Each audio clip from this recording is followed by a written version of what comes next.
It's the regular season finale on the PGA Tour, the Wyndham Championship. Who's in? Who's out? Who's making the signature events next year? We may have a few more weeks until that, but there's a lot to discuss on what is on the line this week at Sedgefield Country Club. It's the Golfbet Roundtable, and Will Gray is here to say that there's a fine line right around, 65 in the FedEx Cup rankings, Will, that we got to pay attention to? Yeah, get your bubble watch ready, Chris. We're starting it this week. We're rolling right through the playoffs. As you said, there's a top 50 cutoff, a top 30 cutoff. But this week, the magic number is 70. And we see over the course of an entire season, going back to January, it's thin margins. So if you look at the players ranked from 65 to 71 right now, you have three players who have won on tour, combined for 4 wins. Nick Dunlap has won twice. He's only barely in at 65. Johnny Vegas, who just won at the 3M, moved into 66. And then you've got the last man on the outside looking in, Davis Riley, who was so impressive at Colonial, still not enough to crack that top 70. Ben, they're all going to be there. They're all jostling for position. It's going to be interesting to see how this plays out in the rain in Greensboro this week at Sedgefield. You got to bring it. You got to bring it. You got to be a mutter. You got to figure out there's going to be possible delays. There's going to be all sorts of bad weather with rain and wind. And when you're out there, you're going to be up against the elements. It's going to be difficult. You're not going to get everything go your way, and you're going to have to roll with those punches if you want to be part of the FedEx Cup playoffs. And as Chris alluded to, there's more than just being in the playoffs. It's going through each level of the playoffs and getting more and more points, essentially, on your status for next season and beyond, and getting in those bigger events. I mean, it's going to be brutal. It's going to be awesome to watch, though, watching these guys sweat that out. And you've got to be ready for it, right? I'm excited. It should be awesome. Here's the crazy thing to think about it, too. You mentioned all of these players who have won, and they may not even be in next week. That's how important the signature events have been, guys. You get a T7 at Heritage, you're doing great. I mean, you keep compiling those, you're in the top 50. That's what everyone's playing for. So I think the first thing we got to talk about today is there a certain kind of player who you think just gets it and has it when it's on the line, Will, and you know that, hey, I have to make birdie, in 3 of my final 4 holes if I want to make this top 70, make this top 50. I don't know if that guy has it, or vice versa. I think this guy does have it. Are you really looking at players on that line who you think have that moxie to get it done? So for me this week, that's a secondary factor. I'm looking more primarily, I know Ben is a little bit more in the weeds with some of that stuff, so I'm interested to hear his thoughts, but I'm primarily looking at course form and course history, because Sedgefield is among the more predictive courses on the PGA Tour. Guys that play well here, play well year in and year out. Everyone's talked for the last 15 years about Webb Simpson naming his kid after this event and all that stuff. But you look at guys like Billy Horschel and Sung Jae Im and Siwoo Kim, and there's just a lot of guys that have been in the mix, top 5s, top 10s, top 20s, year in and year out, because this is a course where it's pretty predictive in the skill set that you need. You got to hit it really close with your irons, and you got to make a bunch of putts, because it's going to be about 20 under par to win this thing. You don't need distance off the tee. It's an old-school Donald Ross design, some undulating fairways and some really crazy greens at times, but those are the 2 skill sets that shine brightly for me with a spotlight this week. It's stroke gained approach, especially in that 150 to 175 range. You can have a lot of those distances, and then it's putting. And can you convert on the Bermuda greens and make your birdies? So I'm looking more for a course fit. Ben, I think you might be looking more in terms of the situational awareness, let's say, for a football term, right? 100%, Will. Look, it comes down to, you're right when you're looking for those outright winners, especially, right? You've got to want someone who's in form at the moment. Chris and I talked about that on yesterday's key stats that matter. But also, when it comes to the FedEx Cup permutations, I'm really digging in on the place markets, because these guys get told, essentially, for the first time, you need to finish X or Y to make this sort of a run. To have a chance, you've got to be here, you've got to be there. Look back at the Olympics last week when guys knew it was top 3 or bust. Some of them just went out and hammered it, and they were awesome. They could put together a good round. They went for it. They weren't worried about, that shot's a bit dangerous. I might end up back in 8th or 7th or whatever. It was just, no, let's go for what we need and see what happens. With that, there are some players, I think, around that bubble will find that, have that in them. And so I'll be looking at the numbers for them in those place markets to see. We know what we need to get. Let's go get it. Granted, not many people get in and out when it's 70. When it was 125, we had a little bit more movement. But our winner last year was one, Lucas Glover, who is on the outside, by the way. On the outside looking in. He's looking to do it again this year. Isn't that right, Chris? He's on the outside and trying to get through. And then we go further into that. Like you mentioned those stats. I think one of the ones we said, Chris, was strokes gained approach and strokes gained putting combined, which you've just talked about, Will. The last, was it 4 of the last 5 or 5 winners have been inside the top 15 of both the week they won. It wasn't like just one, it was both. You had to do both well, and goes even further, it goes further back. You had to be accurate off the tee before that to give yourself that opportunity. 4 of the last 5 winners are in the top 4 of driving accuracy. So you know, when it's wet, the rough's going to be gnarly, wet and gross. You want to be in the short grass, so you've got someone first gets in play and then can do the full skill set from there. Will's right, there's certainly a lot of players who've done it, and yeah, I'm pumped to see who can handle those permutations as they move day to day. When you're talking, I think. Sorry, Chris. I just want to interject here. We were talking offline before we started this. One of the fascinating elements of this is looking at the guys, let's say from 66 to 70, who are going to look at that scenario sheet, and it's basically make the cut, right? And so it's a different mentality from what you're usually doing. You go out, you think you got a 4-round tournament, and you got your birdies and your bogeys, you figure it out. But when you go out Thursday morning, knowing I really just want to make the cut, that can go both ways, right? It's kind of like having a 2-shot lead coming down the stretch on Sunday. Some players it works well for, others it doesn't. So when you're striving for that T45 or T50, it's a different mentality. It's not what these guys are used to, and you will see some of them kind of flame out a little bit because it's just they have to try and recalibrate when you're 2 under with 7 holes to go. It's all right. Am I going to try and get to this par 5 in 2, or am I going to try and lay back, protect the score, try and get to the weekend? And some players handle that better than others. It's a live betting bonanza, I feel like, for a couple of reasons this week. That, again, you're going to see those permutations and you'll see which guys are where and what they need to do and whether you think they've got it in them to make a charge. Or, as you said, if you see someone who you think is trying to protect, well, that's the hardest thing to do in golf, protect some sort of lead or some sort of position. You generally go backwards if that's what you're trying to do. If I'm one of those guys, 64 to 70, not that it's possible, but I wouldn't want to know what I had to do. I wouldn't want anyone to tell me, don't tell me what position, don't tell me I have to be 47th or 49th or make the cut. Just let me play. But if I'm the guy on the outside, tell me the number, I'm going after it. That's how I'd be doing it. You guys just both indirectly told the viewers, and you didn't even know it, go bet Jordan Spieth for a top 40. And if you're feeling really gutsy, go bet him for a top 20, because Jordan Spieth is right on that line, inside the top 70 right now. So we can talk about weather, we can talk about wind, who is the best mutter out there. Let's get into picks. Now we're talking place markets, right? Your best bet, top 10 Benny bets. Who are you going with this week? I'm going back to the well of a guy I've done a few times this year and come up trumps. It's Aaron Wright. I just think he's in good form. He's had a couple of top 10s, I think 4 out of his last 5 are top 20s even. And I know he didn't necessarily get there at the Open, but that was on the back of a stretch of great golf without a break. He's had a little bit of a breather. I still think he's in great form. And he was 14th at Sedgefield last year, so it's not like he's not played well here before. I think that you can still get some decent juice on him. And I just feel like he's in good form. Plus, 2 gloves. He's a mutter. He's got it covered. His irons will be covered. They won't get dirty and crappy. It's going to be great. He's an Englishman. He loves the wet. He loves the slop. That was the argument at the Open, though.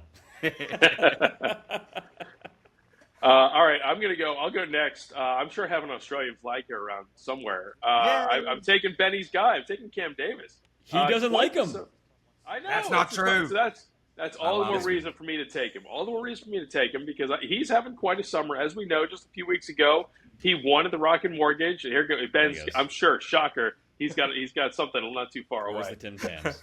Yeah, but listen, Cam Davis won in Detroit at another Donald Ross course where you have to go low. There's a lot of comps there in my mind for how Detroit Golf Club sets up versus Sedgefield, and he's playing well. And again, this is a situation where the course fit is predictive. And Cam Davis has come here 3 times before, and he's gotten better every time. T22, T15, T7 last year. So I really like Cam Davis at a top 10 pick at north of 4-1. I mean, you can get a pretty good price on him just because, again, this is a pretty solid field. You're going out to 156. You've got some big names up top, led by Sung Jae Im as our consensus betting favorite. But I think Cam Davis is going to be in the mix Once again, I think he's absolutely someone that can go out and put up a 62 at a moment's notice and get right back into this, even if he gets off to a slow start. He made a great run essentially into and through the playoffs at this time last year as well. It's his time of year. I do like him. I'm just not putting the gorilla on his back because, I did do that a couple of weeks ago, and as you guys know, I'd been flying around the world or whatever. I get back, it's the final round. He's sitting pretty. I open up the scoring. He's T9 with a hole to go, and I'm like, "You beauty, my top 10's about to cash." And he puts 2 balls in the water on the 72nd hole. So, other than that, I'm just letting him do it this time without me being in it. I wish Will all the best. I hope Will cashes. I think that's a great choice. Let's go, Cammy Davis. The top 10 market is perfect for a name you both have already mentioned because he doesn't have to win. Because I truly don't believe Siwoo Kim can win in this type of situation. But it doesn't matter, guys. He doesn't need to get first, second, third, fourth. I need him to get a top 10 because we talked about this. He and Sung J.M., I feel, are very similar players in this juncture where you're expected to do well, downhill, nothing goes well for you. I need a top 10 out of Siwoo, who, by the way, has missed one cut this year, guys, at the PGA Championship of all events. So Siwoo Kim playing better than people realize this year. You get him at a course predictability, Will. That's what I love about Siwoo. And really a couple other guys, too. Billy Horschel, Sung J.M., but I'm going Siwoo. Yeah. Well, I like Listen, Siwoo. Sorry, Will, I'm just going to quickly jump in. I was looking at driving accuracy as one of those key stats, and that's where I got Aaron Rise third on tour. Siwoo's not far down, 17th. So I'll just put that out there for the people who do like Siwoo. And, he tends to do good on these type of courses. He's won there before, but Will, give us your thoughts. I was going to say, don't say he can't win here. He has won here. I've done a few Wyndhams back in my day. I was there in 2016 when he won as basically a teenager. Too long ago.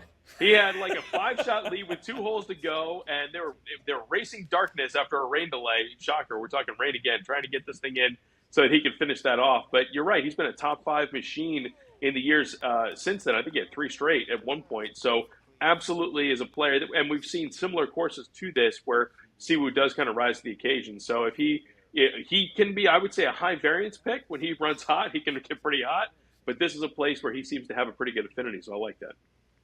Now, the long shot category is the one we're looking at for the majority of our players. Let's face it, if you're over 50 to 1 plus 5,000, you are likely not in the top 70 of the FedEx Cup. So, Benny, long shot this week. Me, Eric Cole, who has done nothing like his first year where he was Rookie of the Year and was really great. But he's got 2 recent top 10s, just starting to figure it out. And he was. Tell us why that's important. Well, because, again, key stats yesterday, we looked at the last 3 winners. They each had 2 top 10s in their previous 5 starts before winning. So I just went and said, who's had 2 top 10s in their last 5 starts? That was the only criteria. And who's done okay in previous events. And look, I might have misspoke a bit earlier. I said T14 was Aaron Rye's position last year. That was actually Eric Cole's here on my notes. So just to make that clear, Eric Cole was T14 at Wyndham last year. Showed some form in his first attempt. Has the 2 top 10s in the summer. Might have found something. So given that you're getting such good juice, I feel like across the board, right? You can look at top 40, top 20, top 10. You might get some decent odds right across the board. Eric Cole might have just found something late. So here I am just kind of racing back to see if my pick fits the 2 top 10s. He only has one. It's a thing. So I guess maybe I need to go back to the well here. But I'm going to go with, listen, we're in North Carolina. I'm going to go with the Tar Heel, Ben Griffin, who has absolutely been kind of feast or famine this year, but every now and then he runs up the score, and that's what you're going to need this week. I went back and checked 6 different times this year. He has shot 12 under or better for the week, including 3 times he's been 17 under or better. One of those was a couple weeks ago in his top 10 where he finished T5. He was 23 under at the John Deere. That's what I like to see. You're going to need birdies in bunches here. If you look at his strokes gained web, it's basically there's a flat line cutting across off the tee. We're not talking about off the tee this week. We're talking about approach up here, and we're talking about putting up here, and those are some green numbers for Ben Griffin. And so I think that a little bit of home cooking back in the Tar Heel State is going to do him well. And in that 80 to 1 range, I think that's a really good number on a player that's probably a lot of people are sleeping on, not a lot of name recognition, but we've seen him pop up this year. 3 top 10s, including a couple weeks ago out in the Quad Cities. He could definitely scare a few folks, and wouldn't surprise me to see him in the mix heading into Sunday. Everybody raise your hand if you have forgotten about Ben Griffin in the last 3 or 4 months. I'm going to raise my hand, okay? And keep them up if you agree with my long shot. If you have forgotten about Mackenzie Hughes. Have you forgotten about him? No, yeah, from time to time. Yeah. I need. I'll tell you what I need just before you go on. Why, Chris? And this is why I like I like that we've sort of talked Sungjae and Siwoo. We need some guys in the International President's Cup team to start getting back into form. I mean, I think about a guy like Nick Taylor who's gone off the map. I thought he was going to be the greatest thing in that team. Now I'm scared that he's in the team. It's lucky that we're in Canada. Otherwise, that's be a problem. But, go ahead. I'm hoping that I hear some good news about this Canadian. T19, T16, T46, T36, T7. Boom. I mean, if you expected more out of Mackenzie Hughes, maybe you were too optimistic. Those aren't bad results. I mean, we're not talking about somebody who's missing a bunch of cuts and shooting 77. I mean, we're talking about somebody who maybe had a few bad shots on the weekend, and that's why they're finishing T30 instead of T5. Has a top 10. I think he's just one of those names like Griffin, like Cole, who we've forgotten about. And I really feel like there's a chance that we have a winner this week who we've all forgotten about. And also, there's some regional aspect, too, with Mackenzie Hughes. North of the border. But look, where have his PGA Tour wins been? Sea Island, Mississippi. There's something about the Southeast that seems to work well in terms of not only the course comps that you mentioned, that he's pretty comfortable at Sedgefield. And he wants to go to winners. He wants to be part of that team, too, for Canada. So he's going to want to zoom through this portion of the season. Winner, Benny. Who's your winner this week? You on chalk? Ding, ding, ding, ding. Pretty close. Close enough. He was second at his last start. Billy Horschel. I just figure, look, Billy Horschel, I think, can handle the wet as much as anyone else. That's one thing. He has been very good, as Will mentioned. One of the players that has, multiple good results here. I think, 4th, 27th. I'm going with my memory second. He was second. I was there again. I've had a few Wyndhams. He could not keep up with Jim Herman on the weekend. It was insane. It's just a weird one there, but he played lights out there that week, both of them. Yeah, that was one of those weird Jim Herman weeks. He's done it 3 times in his life and won 3 times. Jim Herman out of the box. But yeah, look, Horschel has said playing pretty decent, as I said, with the runner-up in the weather, right in Scotland. He's 43rd on tour driving, actually, which when you take it into this field is much better than that. I think it's a decent number. I think that we've seen him, if he gets his irons hot, he can be unmatched. When he won Memorial, that was something was to be seen, to be beholden. It was amazing. So let's hope he can get that going. I'm looking for someone that's got some form. You're still getting, which is good. We spoke about this yesterday too, Chris. Isn't it awesome to have a week where the favourite is 1,400, 1,600, etc. instead of 375? Thanks, Scotty Scheffler. Yeah. So we're getting a little bit of quote unquote value with the chalk this week, which is I don't mind it. I'm gonna look at Billy Ho this week. How much are you concerned or not concerned about the WD from 3M after he flew back over and wasn't able to tee it up in Minnesota? I'm hopeful that there was more sort of fatigue factor, and it was a big saving mental, face. I mean, big mental thing as well for him there, right? It was a big dump of adrenaline. He had such a good chance. He wasn't able to quite get it done. It was a quick flight back. I mean, I was surprised he was even considering playing at one point. There's a few of those guys that were right in the mix. I know you want to sort of continue things going, but I think it'll be all right, and I think he'll be looking, as I said, to keep going where he left off. I'm excited to see him, but it's the weather throws all of this in the mix too. And we'll talk about this in a minute, but I love the live betting, as you know, boys. But Chris and I worked out that the front 9 is way easier than the back 9. When you see the tee times, whoever you're going to pick, so if it's Horschel, whoever it is, if they're starting on the 10th hole on Thursday in their first round, do not bet them until they've played the 14th hole. There are 4 of the hardest holes is 10, 11, 12, and 14 is the hardest hole every year. Let them get through that stretch. They may even make a bogey. Then jump on them if you're going to get on them. Not bad. I kind of like that thought. I would always, expect there's nothing wrong with chalk, Ben, especially when you do it right. You've picked Scheffler before. That's fine. The thing I love about you, Will, is I don't want to say you refuse to pick chalk, but you're nowhere near chalk this week. I mean, he's not off the map, but listen, when you've dug yourself as big of a hole as I have in our expert picks competition, you have to swing for the fences coming down the stretch. So here we are. We are riding with Christian Bezuidenhout out in the plus 3,500 range. The one negative for me is that he played last week in Paris. I don't love the jet lag. They come down. You mentioned, Ben, Billy Horschel kind of decompressing after the Open and going out to Minnesota, ultimately not teeing it up. Now you got to go from Paris to Greensboro for Seabez. But everything about Ben Griffin that I liked from his strokes gained composition is even bigger and better for Christian Bezuidenhout, where he is all approach, all putting. He can keep it straight off the tee. He doesn't need to hit it a long way. So I think that this is one where, and again, this is a player who's had some success. He's been in the mix at Sedgefield before. Doesn't have the Siwoo Kim or Billy Horschel, resume, but he knows his way around this place. He's made a couple cuts. And so I think this is a player who we've seen him pop before this year at Memorial and Wells Fargo and at the Amex where you have to go low. This is something where I could definitely see him picking off a maiden PGA Tour victory and be flying under the radar because, again, I'm looking in two directions here. I'm looking for what you can do with your irons from about 7, 8, 9 iron in, and then what are you going to do with your birdie chances when you get on the green because you're going to have a bunch of them and you're going to have to make a bunch of them. Christian Bezuidenhout ticks those boxes, and as you mentioned, because Sung Jae is up top, maybe we're getting someone at 35-1 that otherwise would be 20 or 25-1 because it's more parity at the top of the box here. So I'll take my chances with Seabez, and we'll see how we go. Love the P-Cup. It's going to be a narrative too. Yeah, he'll be there. The one reason why I love the fact that your winner and my winner have the same odds is because I feel like my winner, Akshay Bhatia, should be light years ahead when it comes, if we're going to compare odds, should be light years ahead.